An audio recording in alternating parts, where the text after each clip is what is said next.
Grabamos, ¿no es cierto? Entonces comenzamos, ¿ya?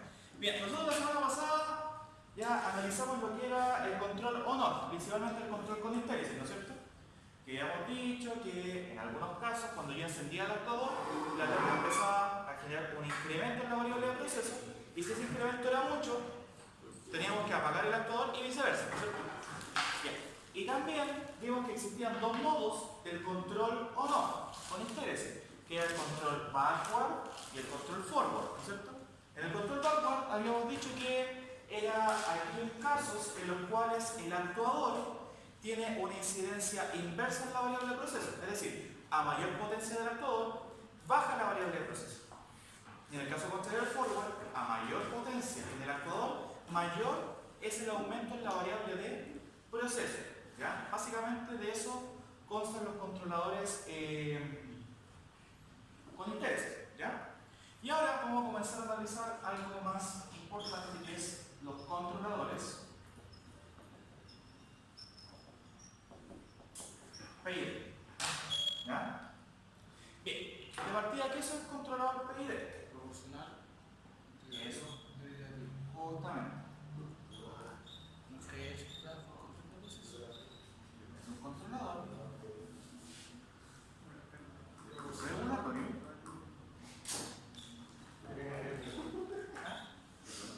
ya.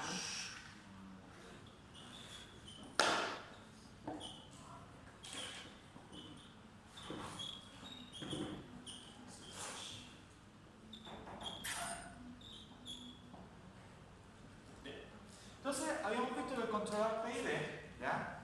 Es un controlador que, como dijo su compañero, tiene tres acciones de control, ¿ya? Que es la acción proporcional, que por eso la letra P, la acción integral, por eso la letra I, y la acción derivativa, ¿ya? Que es la letra D. Básicamente, habíamos dicho que P simboliza el proporcional. La I simboliza el integral y el D el derivativo. ¿Ya? Meramente es eso. Ahora, ¿por qué se habla de una proporcionalidad, un integral y un derivativo? ¿Ya? Porque en un lazo de control, ¿ya? Donde nosotros tenemos el set point UDS, tengo un elemento sumado, ¿no es cierto? Y acá tengo un controlador PID en función de eso, ¿no es cierto? Y el elemento acá en la planta, que es el GDS.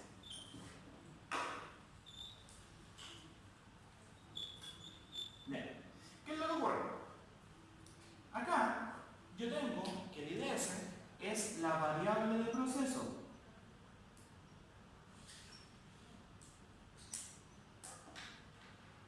Es decir, la variable de proceso es el valor actual que me está entregando la planta, o la dinámica de la planta. Por ejemplo, en una planta de temperatura o en un horno, la variable de proceso vendría a ser la temperatura. ¿Ya? Por dar un ejemplo. En el caso de un control de nivel de un estanque, vendría a ser la altura que tiene el líquido dentro del estanque desde la base hacia arriba. O en el caso de un generador eléctrico, ya para hacer un control de la frecuencia del generador, la variable de proceso sería la frecuencia, ¿ya? Que está entregando el generador, ¿ya? O en el caso de los generadores de corriente continua, vendría a ser el voltaje, ¿ya? Bien, entonces, ¿qué es lo que ocurre acá? La variable de proceso pasa acá, en un lazo de control, hacia lo que habíamos visto que era el comparador, ¿no es cierto? Bien, a esto se le denomina comparador. Y acá tengo el set point. ¿Ya? Entonces, ¿qué es lo que ocurre acá? Mira, la variable de proceso es lo que estoy midiendo en la planta. El set point es lo que yo quiero tener en la planta. Y esto pasa por un comparador. Lo que quiero versus lo que tengo. Y esa comparación llega al controlador, que es el que hace la pega, ¿no es cierto? Ya. Nosotros cuando veíamos el control con histérisis veíamos, por ejemplo, ya, si es mayor a o si es menor a, ¿no es cierto? ¿Se acuerdan de eso, cierto? Si sobrepasaba cierto punto, se apagaba el actuador, si bajaba cierto punto, se encendía el actuador, ¿no es cierto? Ya, acá no es tan así. Acá se produce una diferencia, por eso tengo un más o menos acá. Se restan estas dos. Y acá se produce algo que se llama error. ¿Se entiende bien? Básicamente, el error vendría a ser la diferencia entre lo que se desea obtener en la planta versus lo que se tiene actualmente. Y el controlador PID trabaja en base a eso. ¿Ya? Es decir, lo que hace es tomar el error y en base a eso generar una acción de control. ¿Ya? Eso es netamente. ¿Ya? Es decir, entra el error al controlador PID, el controlador PID lo procesa y en base a eso genera la señal de control hacia la planta. ¿Se entiende bien, cierto? Esto no es nada de lo común. Netamente decir, ya, en vez de hacer una comparación si es mayor, menor, igual, etc., lo resto. Y la pega que tengo con esa diferencia la hace controlar. ¿Se entiende bien, cierto? Entonces, considerando que el PID trabaja en base al error,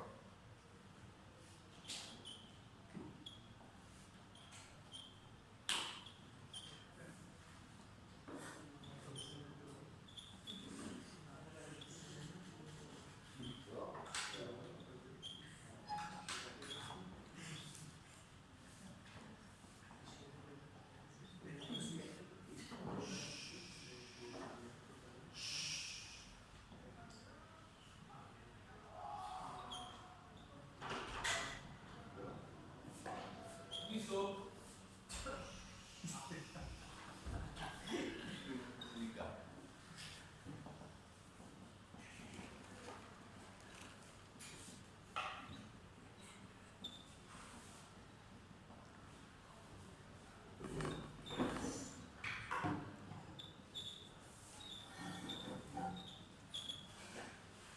Entonces, considerando que el controlador PID trabaja en base al error, ¿ya?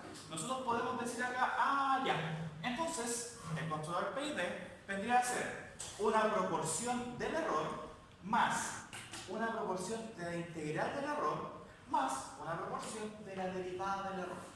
¿Ya? Es decir, en cuanto a fórmulas se obtiene esto. La acción de control PID, que es lo que yo tengo acá, ¿ya? Esto lo vamos a llamar acción de control, ¿ya? La acción de control que entrega el PID es la ganancia proporcional por el error en sí, más la ganancia integral por la integral del error, más la ganancia derivativa por la derivada del error. Es decir, uno inyecta el error directamente, la otra acción realiza una sumatoria donde gana el tiempo del error y la otra calcula la velocidad a la cual está cambiando el error. ¿Para qué sirve cada una de estas acciones? ¿Ya? Lo vamos a ver en breve. ¿Ya? Entonces, cosas que ustedes tienen que considerar, ¿ya? Que existen dos formas. Esta se denomina generalmente forma paralela. Forma paralela. Pero también existe la denominada forma ideal. ¿Ya?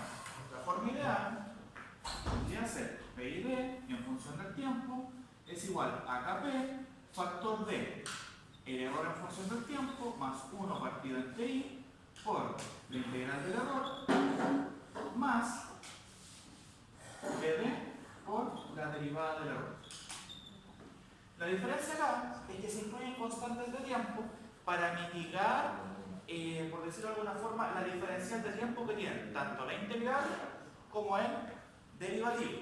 ¿Ya? Es decir, básicamente es para que, entre comillas, ya matemáticamente no es muy correcto lo que voy a decir, netamente es para hacer una cancelación acá. Ya es netamente para eso. Y que todo vaya en base al KP. ¿Ya? Es netamente eso. En cuanto a la forma ideal, bueno, esta es la forma ideal.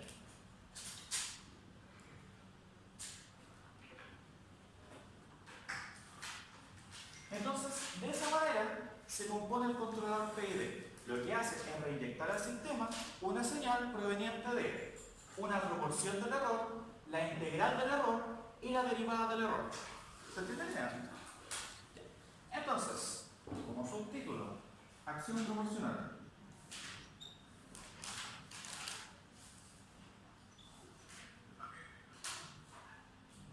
Mi celular en silencio, por favor.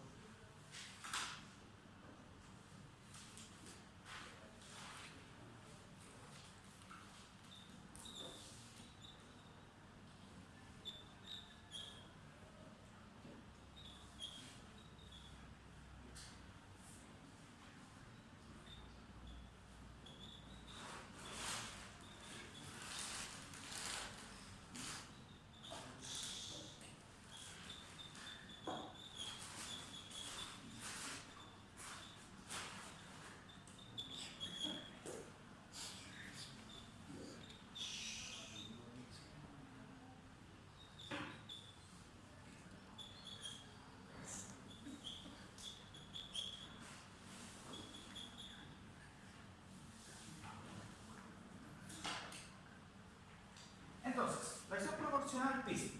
Es una acción de control que toma como acción una proporción del error instantáneo. Es decir, mide el error en el momento y eso se lo reinyecta al sistema. ¿Ya? ¿Esto para qué nos sirve? ¿Ya? Sirve netamente para que a mayor error el actuador tenga que ejercer una acción de mayor potencia.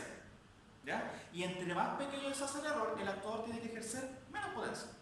¿Ya? Generalmente la acción proporcional se utiliza en el servomotor, ¿ya? O los servomecanismos. ¿Por qué? Porque los servomecanismos, como el motor DC, ¿se acuerdan cuando modelamos el motor DC, no es cierto? Que lo hacíamos con, obviamente, la corriente y el omega t, ¿no es cierto? Que el omega t era la frecuencia angular, ¿no es cierto? Ya, en algunos casos, o mejor dicho, para hacer el control del servomecanismo, hay que integrar esa velocidad angular para obtener la posición angular, o obtener un ángulo, ¿no es cierto?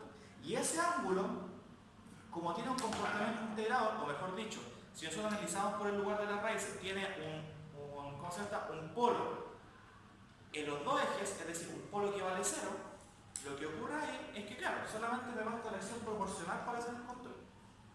¿Ya? Ahora, ¿cuál es el tema con la acción proporcional? En el enlace de control teníamos UDS, un comparador, netamente aquí coloco KP y la luz. O sea, lo único que hago es retroalimentar. Lo único que hago acá es retroalimentar la diferencia entre lo que se tiene y lo que se desea. Netamente eso. Ahora, ¿cuál es el problema de esto? ¿Qué creen que pasa a ustedes si el error llega a cero en algún momento? ¿Qué va a pasar con el actuador? Se apaga, ¿no es cierto? Imaginemos este caso con control de nivel, por ejemplo. Miren. Tengo una bomba acá, ¿no es cierto? Tengo con el tanque. ¿Ya? Y obviamente aquí sale agua y aquí entra agua, ¿no es cierto? Y estoy controlando acá nivel.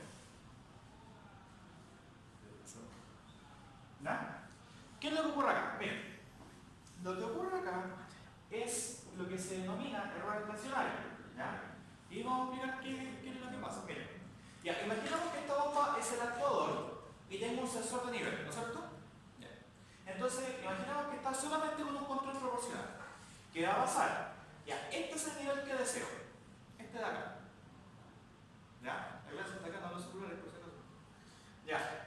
Entonces, empieza a actuar la bomba. Ya. A medida que va subiendo el líquido, la bomba va funcionando con menor potencia. ¿Por qué pasa eso? Porque obviamente, como estoy ingresando una proporción del error solamente, lo que ocurre es que, claro, a menor error, menor potencia del actuador. Entonces, claro, quizás va a empezar a quedarse por acá, y al final se va a estabilizar como en este punto. Como en ese punto. ¿Por qué? Porque si el error disminuye más, la bomba quizás se termina apagando y se empieza a vaciar el tanque, ¿no es cierto? Entonces lo que ocurre acá es que no alcanza a llegar acá porque la bomba queda funcionando con lo justo. ¿Se entiende? Pongamos otro caso, un motor por ejemplo. ¿Conocen los servomotores? Sí. Ah, ya. Entonces imaginemos acá que tengo un servomotor, ¿no es cierto? Y acá tengo el ángulo T. ¿Qué es lo que ocurre? Imagínense que yo el servo lo quiero acá. Entonces, ¿qué es lo que va a pasar? El error va a ser, ya, el motor se tiene que mover por acá. Se empieza a mover y cuando llega acá, el error es cero. ¿Qué pasa con el motor? Si solamente tengo proporcional, se apaga, ¿no es cierto? ¿Pero genera error estacionario? No necesariamente. ¿Por qué no genera necesariamente un error estacionario? Porque cuando llega a la posición, se va a apagar y de ahí no se va a mover. Y si yo, por ejemplo, con alguna perturbación interna, lo saco de su posición, va a buscar volver. Entonces, de esa manera, lo que ocurre es que la acción proporcional específicamente, o precisamente, logra llegar a la posición. ¿Se entiende la idea? Es netamente eso. Ya mayor complejidad no tiene. ¿Ya? Entonces,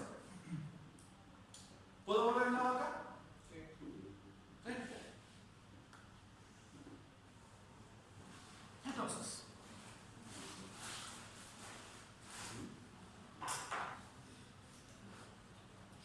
Entonces, ventajas del control proporcional.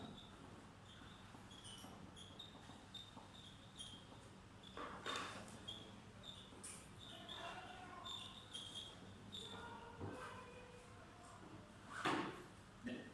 Ventajas que tiene el control proporcional. Primero, es fácil de implementar. Entonces, ¿qué es lo que ocurre? Es fácil de implementar porque basta con que coloque un solo bloque aritmético, o sea, dos bloques aritméticos, uno que haga la resta y otro que multiplique la ganancia proporcional. Nada más. Son bloques que hacen suma, resta, multiplicación y división. Esos son los bloques aritméticos en el PLC. ¿Ya? Bien. Entonces, es fácil de implementar.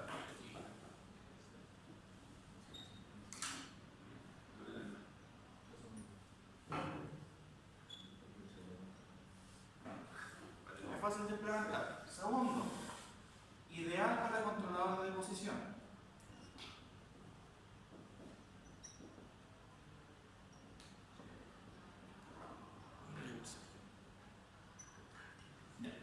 ¿Y cuáles son las dos ventajas? ¿Esas son las ventajas? Solo esas.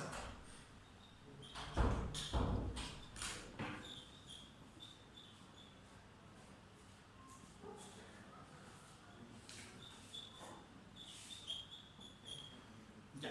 Las desventajas del control proporcional, el tema que tiene es lo que les había dicho recién, que se genera, en algunos casos, un error estacionario. ¿Ya? Primero, generación de un error estacionario.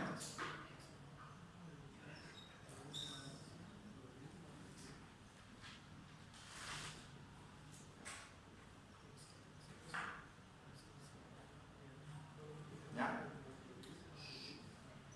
Ya. ¿Por qué se genera el error estacionario? Porque muchas veces cuando el error es cero, el actuador se apaga. Y como el actuador se apaga, bueno, esas son cosas que hay que tratar de evitar. ¿Ya? Entonces, una de las desventajas es que se genera un error estacionario. ¿Ya? La segunda, si el sistema a controlar tiene ceros, ¿se acuerdan de que eran los ceros, no es cierto? ¿Qué eran los ceros? Los ceros iguales. ¿Pero qué eran los ceros? Los ceros eran... ¿Qué cosa? Ya. Ni uno, ni Ya. dos. Los ceros básicamente son los valores de S en el numerador de las funciones de referencia. Y los polos son las raíces de S en básicamente el denominador de las funciones de referencia. ¿Ya? Entonces, ¿qué es lo que pasa? Si el sistema a control tiene ceros, puede producir inestabilidad.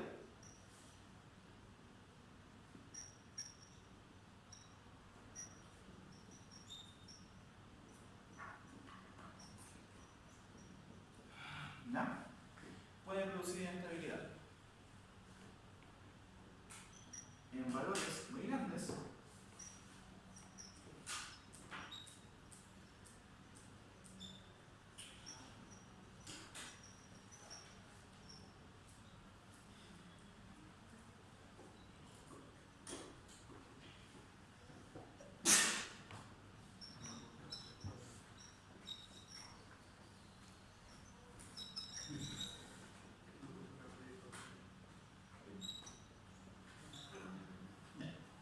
entonces, si el sistema tiene algo cero, puede producir inestabilidad en lazo cerrado. ¿Ya? ¿Por qué puede producir esta inestabilidad?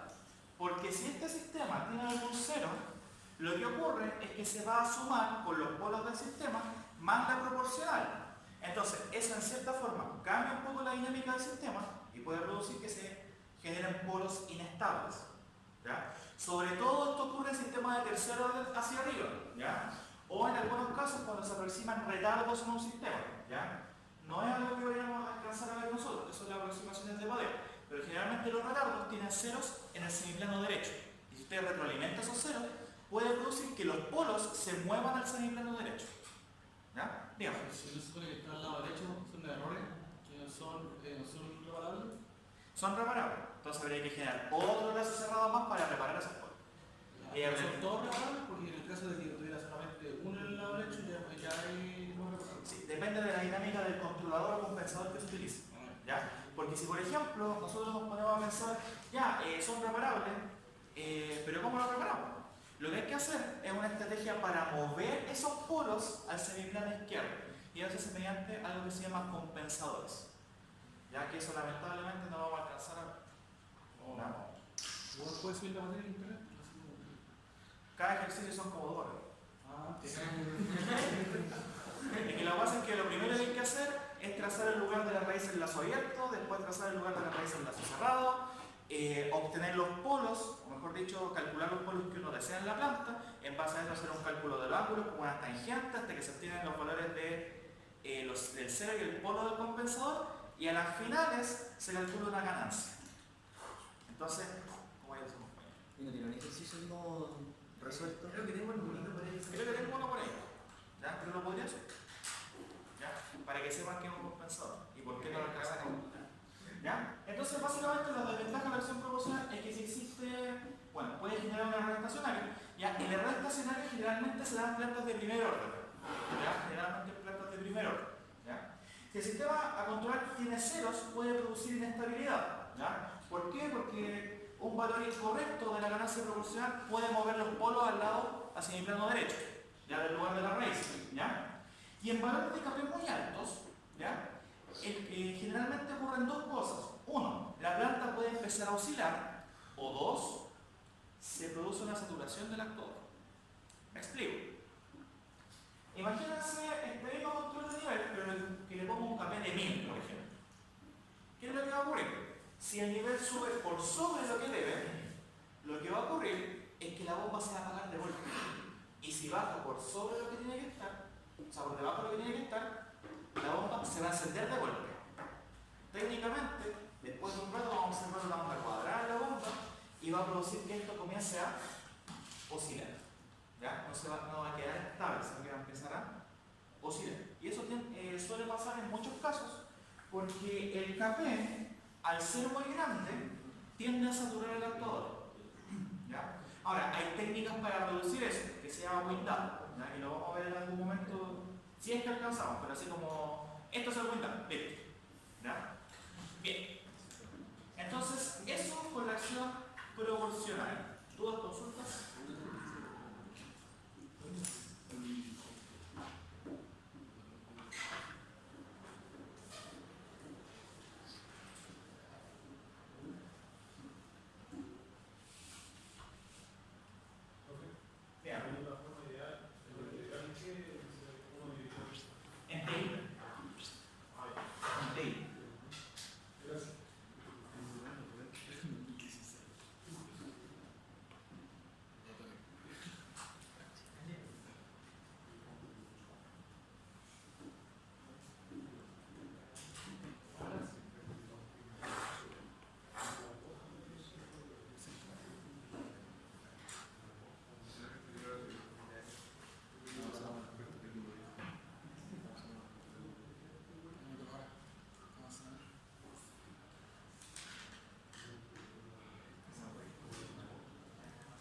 Me avisan cuando estemos aquí acá para avanzar con la acción integral.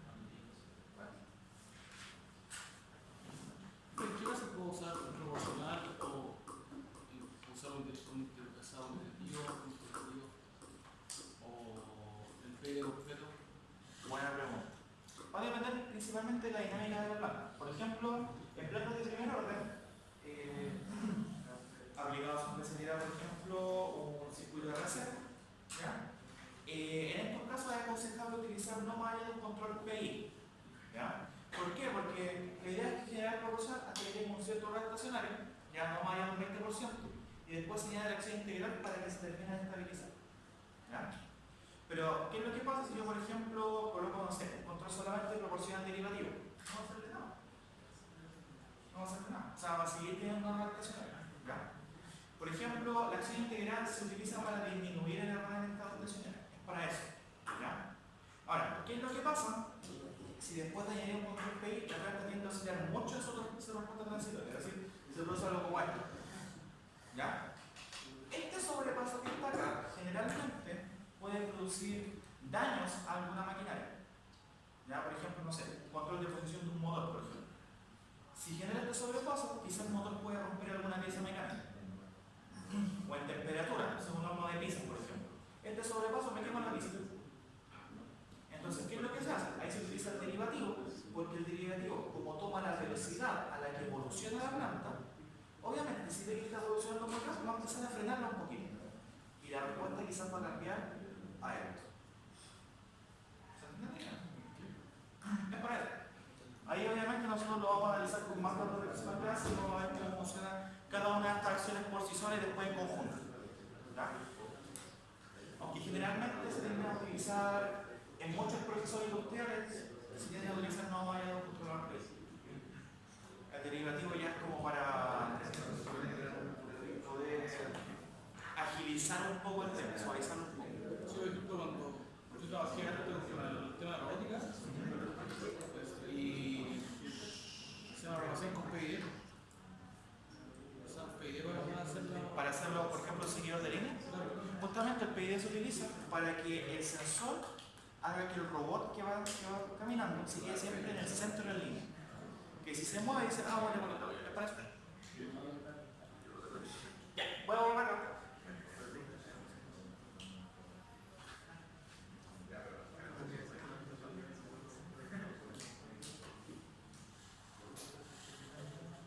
Acción integral.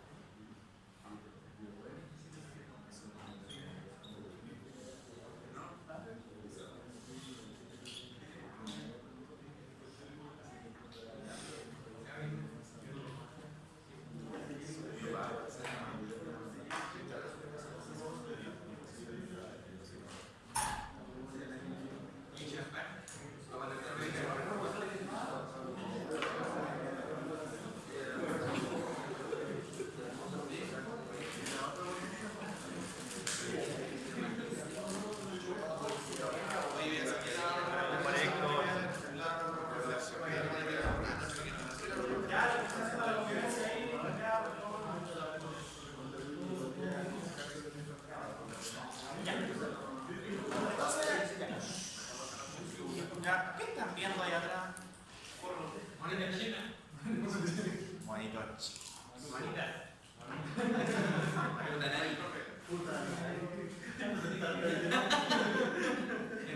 Ya, pues atención.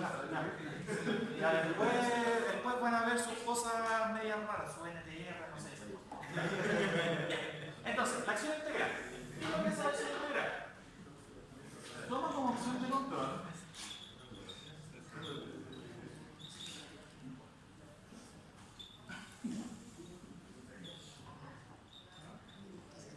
la sumatoria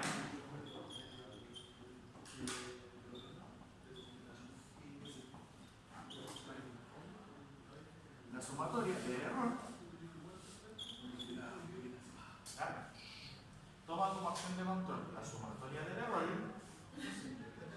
error, ¿ya? Ponderar el tiempo.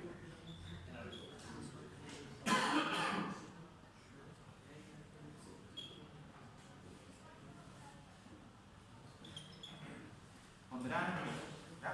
Entonces, ¿qué es lo que estamos haciendo acá? Miren, acá, en primera instancia, lo que nosotros tenemos, ¿ya?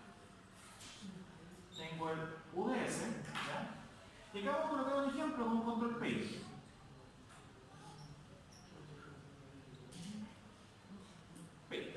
¿Ya? Entonces, tenemos acá el lazo de control, pero en el controlador, en vez de solamente tener la acción proporcional, tenemos Kp factor de 1 más 1 sobre TIS. ¿Qué vendría a ser el TI? Obviamente el tiempo integral. Y como tengo... ¿Ya? Explico de nuevo. ¿Ya? Entonces, ¿qué es lo que ocurre acá? El Kp, bueno, por ejemplo, en un controlador PI, tengo el Kp por 1 más Kp por la integral del error. sencillo, ¿ya?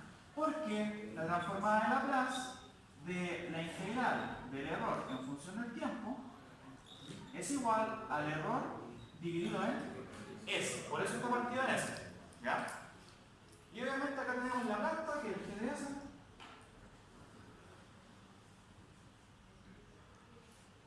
Y aquí la retroalimentación. Ya. Entonces en un control PI tenemos eso, ¿ya? Eso es lo que se tiene en un control PI, ¿ya? Entonces, ¿qué es lo que va a ocurrir con el control PI? Volvamos al ejemplo del estanque, como el más fácil de analizar. Ya tengo la bomba, ¿no es cierto? Tengo aquí la bajada, tengo el estanque, ¿no es cierto? ¿Ya? Y tengo una salida de fluido. ¿Ya? Por favor, ahí atrás. Ya. Bien. Entonces, imaginemos que ese es el nivel que quiero hacer. Ya. ¿Qué es lo que haría la acción proporcional? La acción proporcional, obviamente, va a enviar una señal de control dependiendo del error actual. Y si el error llega a cero, la bomba se apaga. Entonces, a medida que va aumentando, se va apagando cada vez la bomba hasta que funcione con lo justo. Es decir, probablemente va a quedar acá.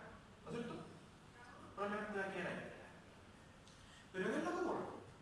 La acción integral lo que hace es una sumatoria del error ponderada en el tiempo. O como ustedes recordarán de cálculo 1 o matemática 2, el área bajo la curva, ¿no es cierto? Entonces, ¿qué es lo que pasa? A medida que va pasando el tiempo, va sumando errores, ¿no es cierto? Va cada vez sumando más. ¿Qué va a producir eso? Que aunque existe un error estacionario, el integral va a seguir sumando. Entonces, ya. Lo que va a ocurrir acá es que, por ejemplo, no sé, la acción proporcional lo va a estabilizar acá, por decir algo, pero después de a poco va a llegar a estabilizarse al set point 1 de 0. ¿Ya? ¿Por qué? Porque el actuador no queda apagado como en el caso anterior, sino que la acción integral, que hizo una sumatoria, lo que hace es dejar, entre comillas, encendido el actuador. ¿Por qué? Porque en vez de entregarle el valor actual del error, le entregó la sumatoria del error en el tiempo. ¿Se entiende la idea? Es básicamente eso, ya mayor complicación no tiene. Básicamente lo que hace es ir sumando el error en el tiempo, de tal manera que esto empiece a estabilizarse. ¿Ya? Eso es lo que hace la acción de control integral. ¿Ya? Básicamente, lo que produce en este caso es que el sistema se estabilice. ¿Ya? Puede demorarse mucho como puede demorarse poco, pero al final logra una estabilidad en el valor del set point. A diferencia de la acción proporcional, que en muchos casos genera error estacionario. ¿Se entiende la idea? ¿Sí? Ya, bien. Después lo vamos a explicar en pata, así que ahí se va a entender un poquito mejor. ¿Ya? Bien, entonces, ¿qué es lo que ocurre acá? Lo que ocurre es que esta acción integral, al generar una sumatoria del error, ¿ya? Va a llegar a algún momento que no va a sumar más, ¿no es cierto? Que ese error, ese momento va a ser cuando el error sea cero. ¿Ya? Si nosotros lo observamos gráficamente, ¿ya? Esto a modo de ejemplo, ¿ya? Imaginamos que ese es el valor de la planta, ¿no es cierto? Entonces, ¿qué es lo que hace? Esto es lo que va sumando. Entonces, empieza a aumentar, ¿no es cierto? Aquí empieza a disminuir y aquí empieza a aumentar de nuevo. ¿Ya? Esto obviamente dado por las características de la planta.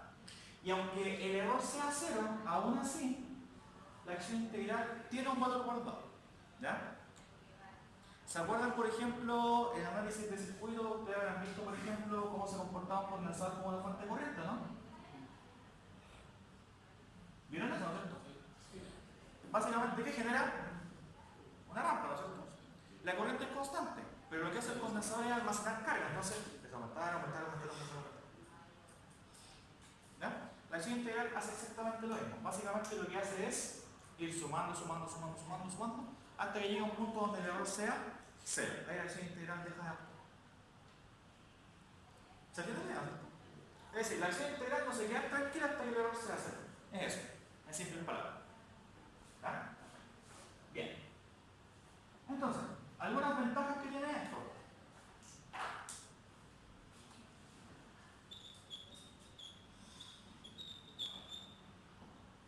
Elimina el error estacionario. Básicamente eso es lo que hace. La acción integral está diseñada para eliminar el error estacionario, ¿ya? Que es justamente lo que le explicaba con la regla integral, ¿ya? Que esto ya vendría a ser proporcional, pero siempre se puede integral, ¿ya? Entonces, elimina el error estacionario.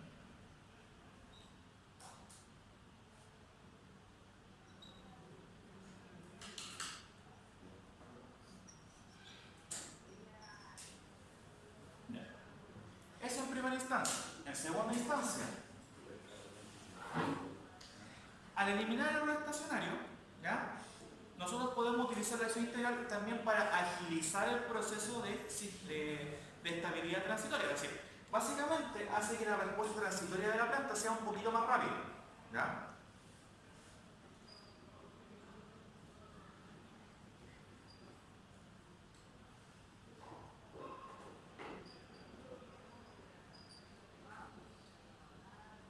¿Ya? Bien, pero ¿cuál es el problema de la acción integral? Pasa lo siguiente. En un caso como este, obviamente vemos que se estabiliza, pero eso es para valores de integral pequeños, ¿ya? ¿Qué pasa si nosotros aumentamos mucho el valor integral? Va a ocurrir de que quizás va a ser que el actuador ande lo suficientemente alto, o mejor dicho, con la suficiente cantidad de potencia, para que sobrepase el valor del set point. Y después va a empezar a bajar y después quizás se va a pasar de nuevo y todo el tema.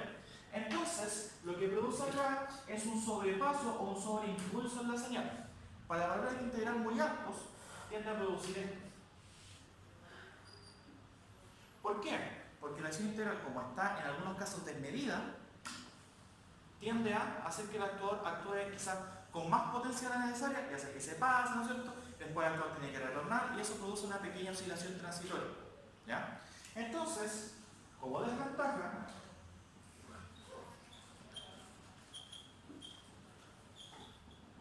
lo que puede producir es un sobreimpulso o una sobreoscilación, ¿ya?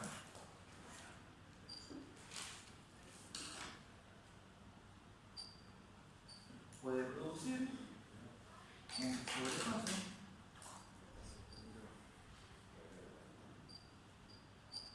o sobreoscilación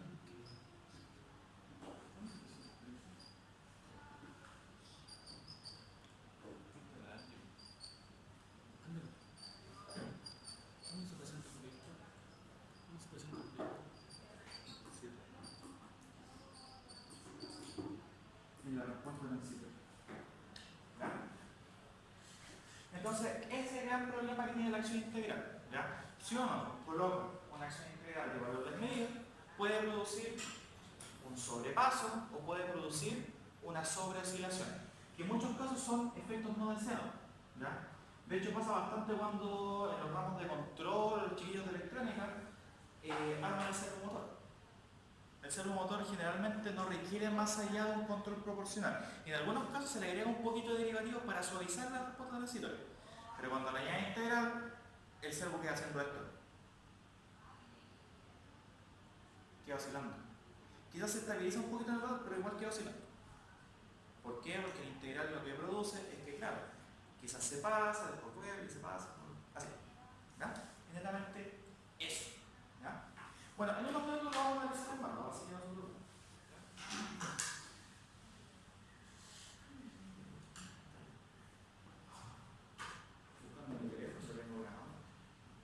Entonces continuamos con la acción derivativa, ¿ya? Como ustedes bien saben, la derivada en física se puede entender como la velocidad, la primera derivada de la posición, ¿no es cierto? Y en matemáticas se entiende como la tangente o la velocidad o razón de cambio con la que está cambiando alguna función. Acá el controlador PID, la acción derivativa, toma como acción de control la velocidad instantánea del error. ¿A qué me refiero con la velocidad instantánea del error? Básicamente, en cuál es la velocidad a la cual está cambiando el error. ¿Ya? Entonces, en cierta forma, yo tengo un set point acá, ¿no es cierto? Y tengo esa variable, yo sé que el error va a ser algo así. Por tanto, lo que hace es derivar esto. Lo que hace es derivar esto. Exactamente eso. Y lo retroalimenta como acción de control. ¿Ya? Entonces, ¿qué va a pasar acá? Miren, vamos a tomar el mismo caso que habíamos sacado de acá, que era el sobreimpulso con el controlador PI. ¿Ya? Lo que ocurre acá, de cierta forma, ¿no es cierto?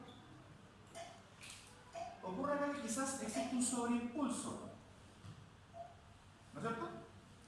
El hecho de que exista un sobreimpulso o que exista un sobrepaso, ¿ya? Puede producir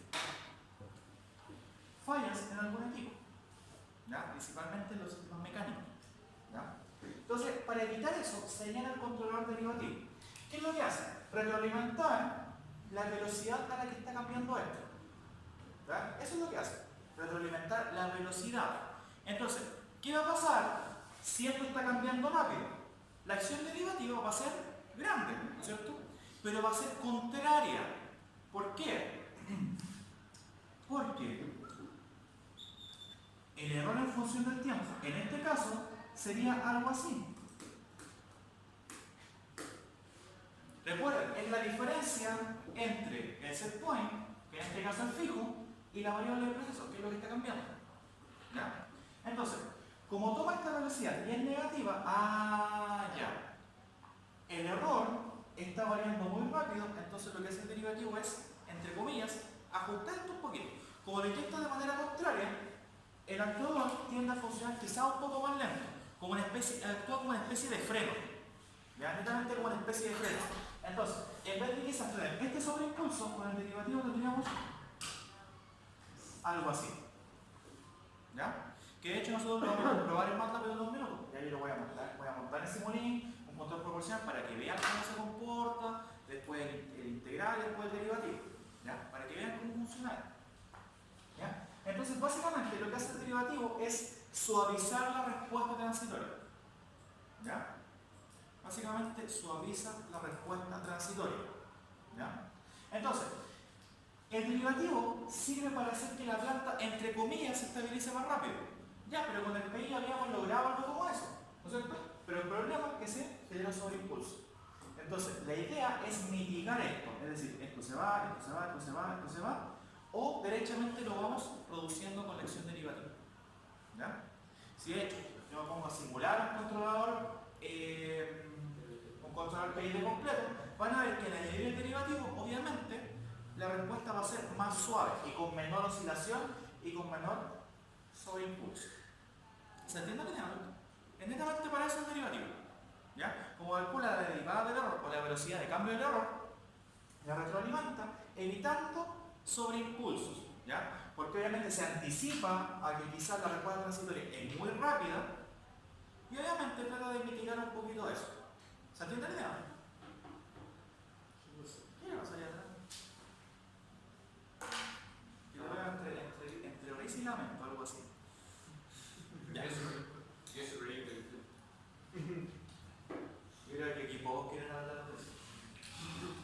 Ya. Ventajas. Ventajas. Y desventajas.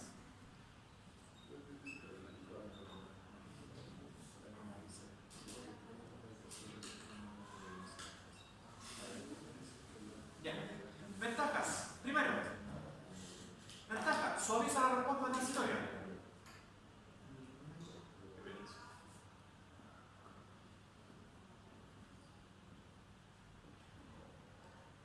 La semana pasada hice el trabajo súper emocionado.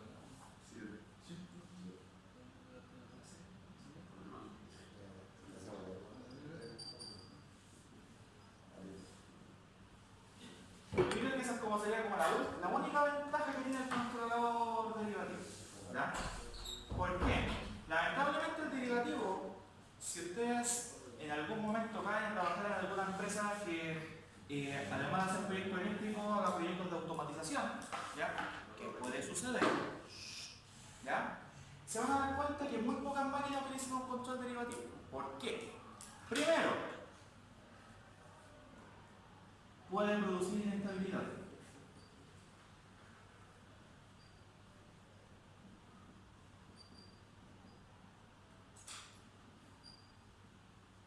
¿Por qué puede producir inestabilidad? Porque derechamente al inyectar un cero al sistema, ¿ya? Al inyectar un cero de segundo orden, en cierta forma, puede producir que los polos se vayan al lado así lado derecho. También puede suceder eso con el derivativo. ¿Ya? Por eso hay que tener ojo con eso. ¿Ya? Segundo, genera problemas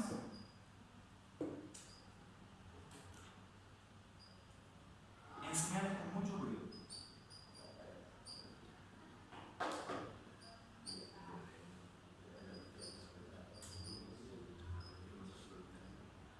Imagínense que el sensor, por ejemplo, tiene un sensor de temperatura de un transformador, por ejemplo, ¿ya? Y justo, como ustedes bien saben, ¿se acuerdan de cómo está construida la termocupla, no es cierto? ¿Cómo qué? ¿Cómo está construida la termocupla? Lo que viene en instrumentación y control, ¿no? Ya, bien. La termocupla básicamente son dos hilos, ¿ya? De metales distintos, ¿ya? Son dos hilos de metales distintos, ¿ya? Puede ser un hilo de cobre y otro hilo de hierro, por ejemplo, ¿ya? ¿Qué es lo que pasa? Miren, esto tiene un efecto térmico, ¿ya? Lo que pasa es que si, por ejemplo, a mí se me ocurre la genial idea de, por ejemplo, en un alambre de cobre, tengo acá una perilla, ¿no es cierto? Y caliento un lado del cobre, acá se produce una diferencia potencial, es decir, acá se produce un voltaje. ¿Por qué? Porque obviamente, por la temperatura que hay acá, los electrones ganan mucha más energía que los electrones que están en el lado frío, ¿ya? De esa manera, por ejemplo, se produce la generación térmica mediante las láminas Peltier, ¿ya? Pueden buscar un video en YouTube, cómo se genera electricidad con una lámina Peltier. Básicamente, un lado de la lámina le colocan calor y al otro lado le colocan frío. Resultado, un voltaje. ¿Ya? ¿Por qué? Porque obviamente los electrones, al perder energía, se ven atraídos por los del otro lado y los que están del lado caliente ganan energía. Y eso produce un flujo de corriente. ¿Ya? Bien. Entonces, la termocupla, básicamente lo que genera es que si yo, por ejemplo, un extremo del metal lo caliento, voy a tener una diferencia de potencial. ¿Qué es lo que pasa? Esa diferencia de potencial es muy distinta en distintos alambres. Es decir, es una diferencia de potencial para el cobre, otra para el hierro, otra para la plata, otra para el oro, etc. ¿Ya? Entonces lo que se hace generalmente es colocar dos alambres de distinto tipo. ¿Qué pasó allá? Entonces son de distinto tipo. Entonces, como son diferentes tipos de alambre, ¿ya? En la práctica, lo que se hace es colocar un alambre enrolladito con el otro. Y eso genera una especie de punto de fusión. Si yo caliento ese punto de fusión, ya como una... Bueno, parece torta, pero imaginen que es una llama, ¿ya?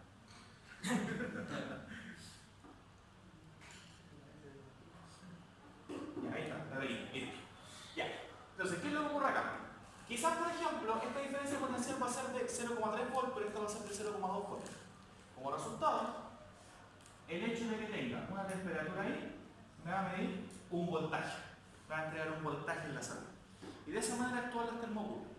Es decir, de esa manera se obtiene un voltaje a partir de la temperatura. Y después con algún equipo como el Ariane o como otro equipo de control de temperatura, se obtiene la medición de temperatura. ¿Ya? Ahora, ¿qué es lo que ocurre? Fíjense que estos son cables, ¿no es cierto? Ya, imagínense yo coloco una de estas cosas dentro de un transformador para medir la temperatura del aceite mineral de refrigeración, por ejemplo. Ustedes saben que el transformador es una bomba de campo magnético, ¿no es cierto? Sí. ¿Qué va a producir con esto? ¿Qué va a producir ahí? Se va a inducir una corriente. Se va a inducir una corriente, ¿no es cierto? Entonces quizá en vez de tener una señal de temperatura fija, por ejemplo, puede tener una señal de temperatura, pero sumado al campo magnético que genera el transformador, es decir, una oscilación sostenida. Y eso se le conoce como ruido electromagnético. ¿Ya? Yo creo que en instalaciones de corrientes débiles habrán visto eso también. ¿Ya? Que básicamente la normativa 568 dice que usted no puede juntar cableado de potencia y cableado de control. Mejor dicho, cableado de datos. O que tiene que colocar separadores o inductancias de choque en los cableados de datos. ¿Por qué pasa esto? Porque si usted no coloca eso, se producen ruidos electromagnéticos.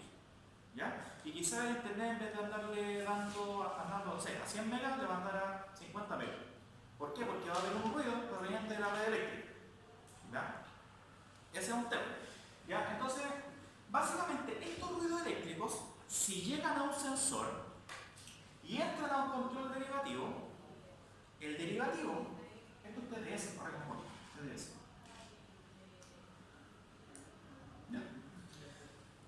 Si entran a la acción derivativa, ¿qué va a hacer la derivada?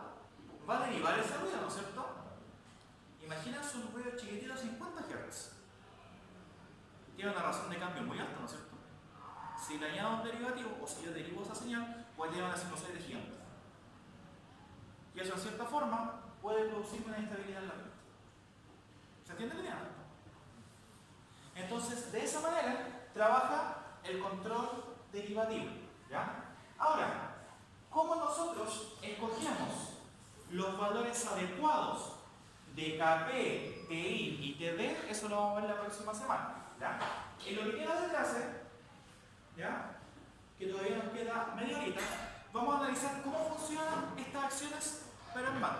¿Ya? Así que voy a conectar el proyector, la grabación puede parar porque después la continúo en el computador y vamos a ver qué es lo que va a pasar. ¿Ya? ¿Pueden parar la grabación? Ya miren, ahí está grabando. Ya, yo creo que ustedes se acuerdan la otra vez cuando simulamos una planta de primer orden y segundo orden, ¿no es cierto? No, muy bien. Ya, miren.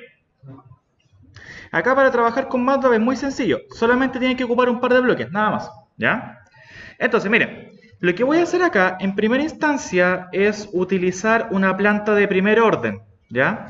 Que esto lo voy a ocupar acá en Continuous. Continuous Transfer FCN. ¿Ya? Y acá, por ejemplo, denle un segundo al MATLAB que es un poquito lentito.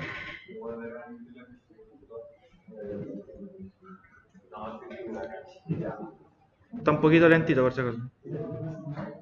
Que me estoy copiando. Cerramos Chrome entonces, ¿cuál es el drama? Ya. Me sorprende que el Simulink no está tan. Ya, miren. Ya, eso de ahí lo voy a configurar como una planta de primer orden, ¿ya?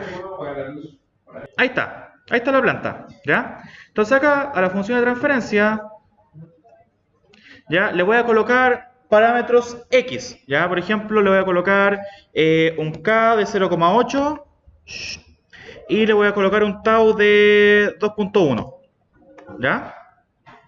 Entonces, esta es la función de transferencia que me queda. Si yo la pruebo en lazo abierto, ¿ya?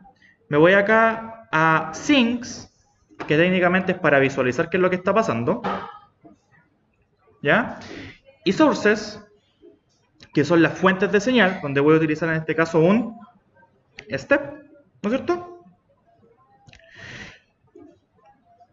Lo que ocurre acá es lo siguiente, miren.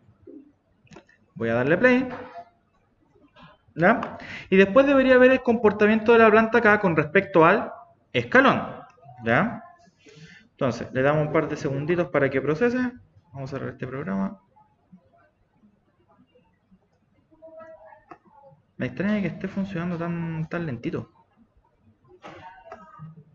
Ah, porque estoy copiando, por eso. Ya.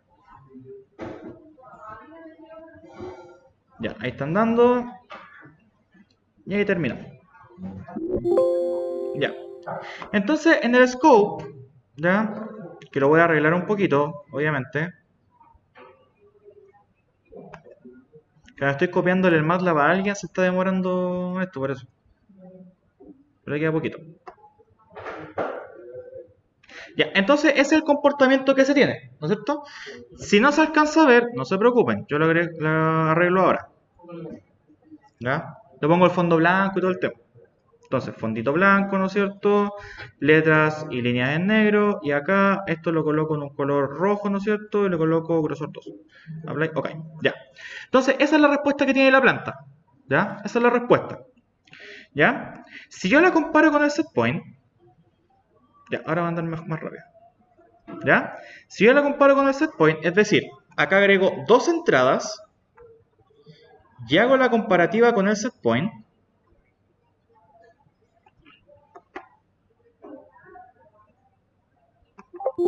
obviamente podemos observar que ni se acerca. Ya, de hecho voy a cambiar esto para que se vea mejor. Grosor 2, directo, plano acá. Ya. Se observa que ni se acerca, ¿no es cierto? Esto es lazo abierto. Si yo, por ejemplo, le doy más tiempo de simulación, vamos a ver que por más tiempo que pase, tampoco se acerca, ¿no es cierto? Ya, entonces, ¿qué hay que hacer acá? Hay que aplicar un control, ¿no es cierto? Ya, entonces, miren, lo que voy a hacer acá es lo siguiente. Voy a colocar acá un comparador. En este caso, va a ser, como el de UsetBlocks, el zoom, ¿ya? Pero este zoom va con un signo positivo y un negativo. Entonces los cambio acá, ya ni un problema. Positivo, negativo. ¿Sale, no es cierto? Ya. Entonces acá tengo la señal y acá tengo que colocar el controlador, ¿no es cierto? En este caso vamos a colocar el bloque PID, derechamente. ¿Ya? Bloque PID controller, ¿ya? La verdad, si me preguntan a mí, yo soy... o sea, yo prefiero muchas veces que ustedes armen el PID a que utilicen este, ¿ya? Pero es como para demostración netamente, ¿ya? Entonces acá vamos a colocar esto y obviamente vamos a hacer la comparación con el setpoint. Observen que tengo la misma estructura. Setpoint, bueno, setpoint, comparador, controlador, planta y la variable de proceso con la retroalimentación. Entonces acá en el controlador PID lo que voy a hacer es lo siguiente. Tengo en la forma paralela, ¿ya? Tengo acá el proporcional, el integral en 0 lo voy a dejar y el derivativo en 0, ¿ya? Entonces, si le doy play, vemos que ahora quedó más bajo, ¿no es cierto? Quedó más bajo, ya. Veamos qué pasa si aumento la acción proporcional, ¿ya? Entonces vamos a aumentar la acción proporcional a 3, por ejemplo. Le doy play. Y se empieza a acercar, ¿no es cierto? Pero ¿cuál es el problema? Puedo aumentar la acción proporcional a 20, por ejemplo. A un valor muy grande. Le doy play. Y no llega, ¿o? Y no llega, ¿o? Entonces, ¿qué hay que hacer ahí? Ponerle 100, Veamos si con 100 llega, ¿o? No, si dice que hay que ponerle 100, veamos qué pasa si le ponemos 100. Y no llega, ¿o? Defina numéricamente chorrocientos mil. Miren, aún así, un cheerleader. Si le pone Es que eso ya es mucho. Muchos controladores no le aceptan más de 300. ¿Ya?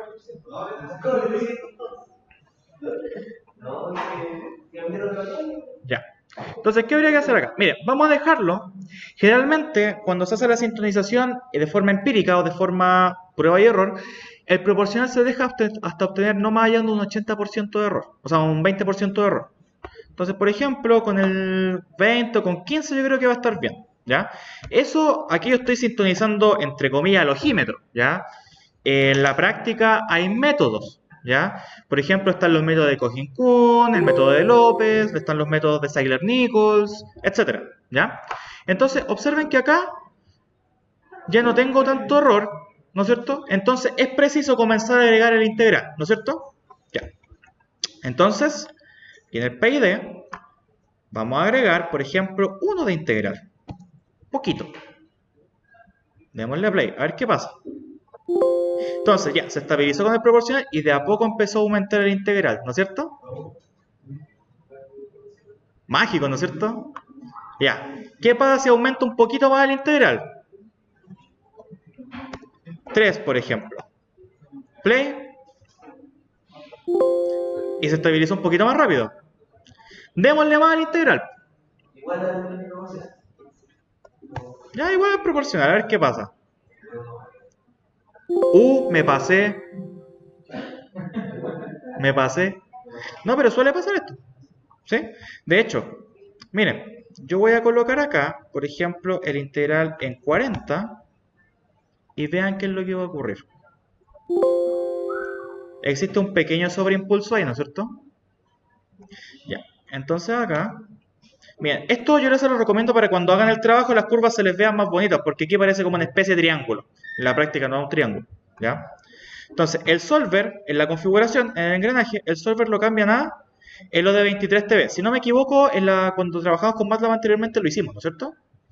Ya. ¿No? Ya, entonces... Ya. Entonces le damos play y ese es un poquito más redondito, ¿ya? Si me da la tontera y le agrego más integral,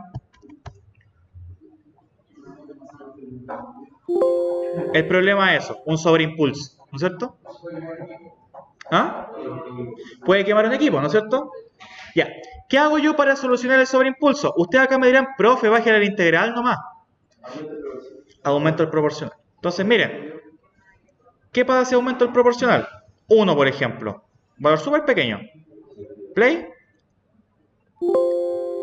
Y bajó un poquito. Si ustedes lo van a ver igual, pero imagínense si yo le subo a 10. Le puse 0, nada que ver. A 10. Le pongo play. Ahí bajó, ¿no es cierto? Si el proporcional lo subo a 30, por ejemplo. O sea, el derivativo. Que se estabilizó mucho más rápido. ¿Se entiende la idea, no es cierto? Ya, vamos a hacer la prueba ahora, en vez de una planta de primer orden, con una planta un poquito más compleja. ¿Ya? Vamos a colocar solamente acción proporcional.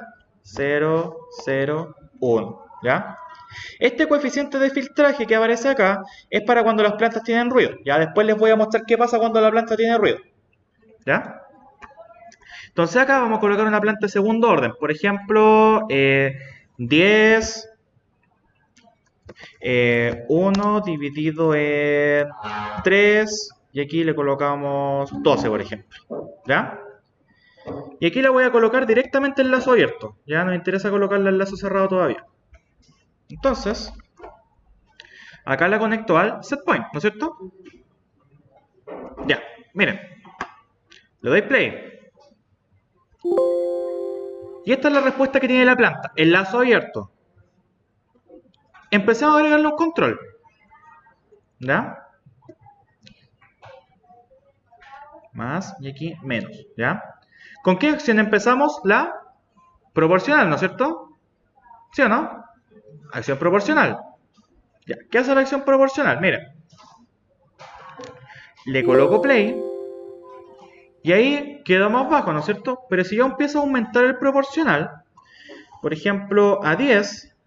vamos a ver que se va a empezar a acercar más. Pero el problema es que en plantas de segundo orden o superior produce esto. Entonces, ¿qué hay que hacer ahora? Agregar el integral para eliminar esto, que es el error estacionario, ¿no es cierto? Eso es lo que hay que eliminar ahora. Entonces, le damos un poquito de integral. Démosle 2 de integral, por ejemplo. Ya, le falta un poquito, porque la idea es que se estabilice lo más pronto posible. No tanto, yo le colocaría 5, por ejemplo. Porque 10 produciría un sobreimpulso muy grande. Ya ahí se estabilizó más o menos un tiempo decente. ¿Ya? Ahora, ¿cuál es el problema? Esta oscilación que está acá, hay que reducirla, ¿no es cierto? Ya. Entonces, ¿qué hay que agregar ahora? Acción derivativa. Entonces colocamos acá, por ejemplo, 2 de derivativo. Súper pequeño. Esto. Y eso es todo. ¿Dudas? Consulta acá cómo funciona esto. O sea, damos personajes y cambiar los números, no sé qué tan. O sea, uno no sabe cómo ver cuánto. Ustedes con un poquito, con mucho. Claro, es que eso. Ya, hay dos cosas. Lo que pasa es que la sincronización empírica, eso lo da la experiencia. ¿Ya? Pero hay métodos para hacer un cálculo que le permiten calcular los valores del PID, que eso lo vamos a ver la próxima semana. Que, por ejemplo, lo que yo puedo hacer es, por ejemplo, para una planta de primer orden, puedo calcular la función de transferencia en lazo cerrado y hacer una comparación con una planta de segundo orden. Y ahí calcular KP y TI. Entonces yo le digo cuánto sobrepaso quiero y en cuánto tiempo quiero que se estabilice. ¿Se entiende la idea, cierto? Hay otros métodos que, por ejemplo, lo que hacen es hacer una prueba de la planta y en base a eso calcular el KP, el TI y el TD, que son los métodos de Seiler-Nichols, ¿ya? Entonces, hay métodos para hacer el cálculo, ¿ya? Hay otros métodos que son para plantas con retardo, ¿ya? Que el concepto de planta con retardo lo vamos a ver así como muy por encima, pero lo vamos a ver, ¿ya? Que son, por ejemplo, el primer método de Seiler-Nichols, que en base al retardo que tiene y al momento en el que llega al set point, cruza por el set point, se hace el cálculo y se generan los valores, ¿ya? Pero hay métodos, ¿ya? No es que, por ejemplo, yo esté colocando valores a tonta y a loca, sino que en la práctica hay métodos. Y de hecho, los equipos que tienen el sistema de autotuning utilizan estos métodos. ¿Se entiende la idea, cierto? ¿Ya? Ya, ¿qué pasa? Ya, ¿qué pasa si, por ejemplo, acá, ya, me está quedando poquito tiempo, ya, fíjense que acá, por ejemplo, existe un autotuning. La mayoría de los equipos de control a nivel industrial tienen un autotuning, ¿ya? Tienen esa opción. Usted aprieta autotune y listo. El problema es que en las consolas de mando o en los equipos que son para trabajar con sistemas generadores, si usted en algún momento llega a trabajar en proyectos de generación de energía eléctrica, hay que hacer prueba y error para sintonizar la frecuencia del generador. ¿Ya?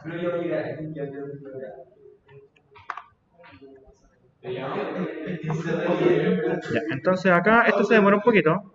Ya, entonces miren, ustedes por ejemplo acá pueden ir regulando cuánto quieren de velocidad y si quieren un control robusto o más agresivo, ¿ya? Entonces por ejemplo, aquí coloco update, ¿ya? Y aquí me recalculó los coeficientes. Y si le doy el scope, fíjense que da eso, que el sobreimpulso es súper pequeño, de hecho no supera el 10%, ¿ya?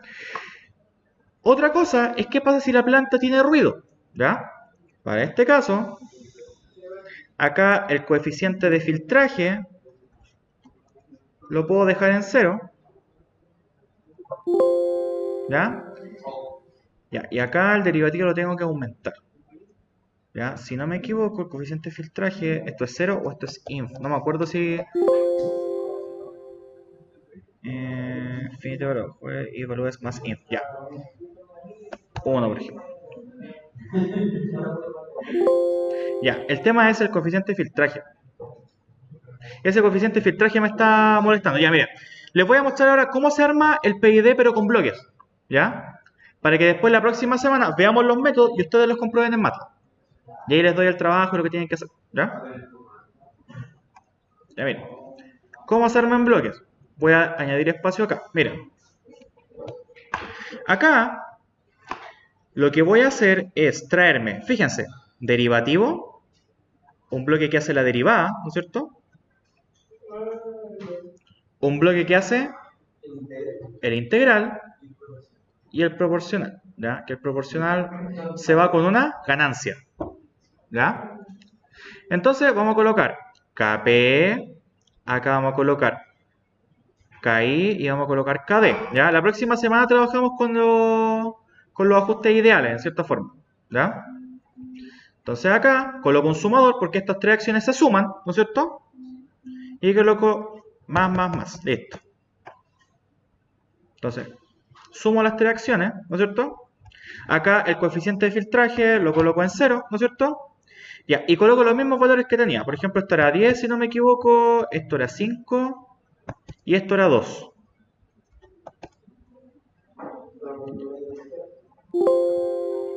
Y ahí tenemos la planta sintonizada, ¿no es cierto? ¿Ya? El coeficiente de filtraje hace que cambie un poco el derivativo, ¿ya?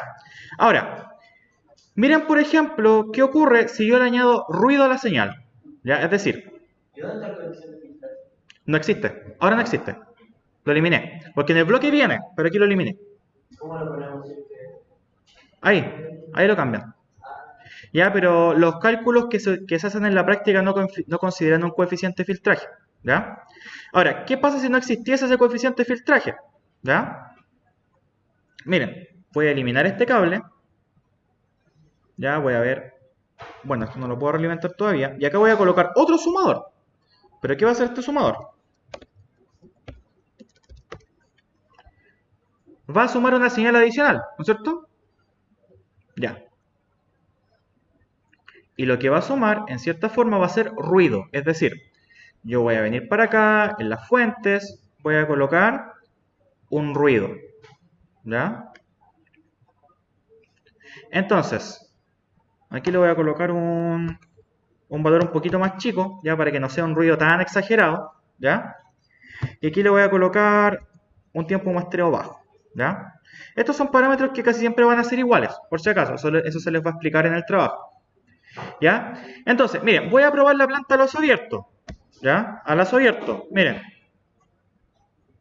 Acá, si lo doy play, debería ser con menos potencia el ruido, ya.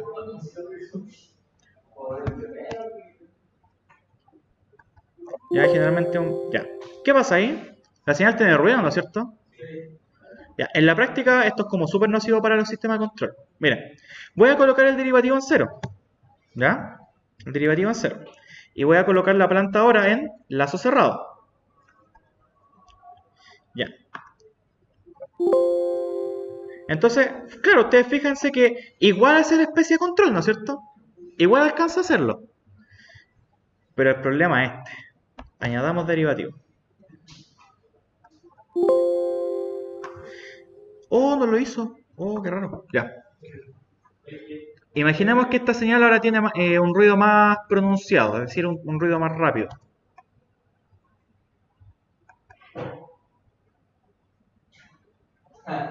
Es decir, un ruido de mayor frecuencia. ¿Qué pasó ahí? La pura embarrada, ¿no es cierto? ¿Por qué? Porque el derivativo lo que hace es derivar los ruidos, ¿ya? Y al derivar los ruidos genera las velocidades. Y fíjense la embarrada que me está quedando ahí. ¿Es válido tener una acción así? No, pues entonces ahí lamentablemente en esos casos hay que arreglárselo entre el proporcional e integral. O derechamente filtrar el ruido, ya que eso también se puede hacer, ¿ya? Entonces, de esa manera funciona el controlador PID. La próxima semana vamos a seguir analizando esto, ¿ya? Vamos a ver métodos para calcular estos valores, ¿ya? Y les voy a entregar el trabajo que va a ser la última evaluación. Fecha de entrega para el día 26.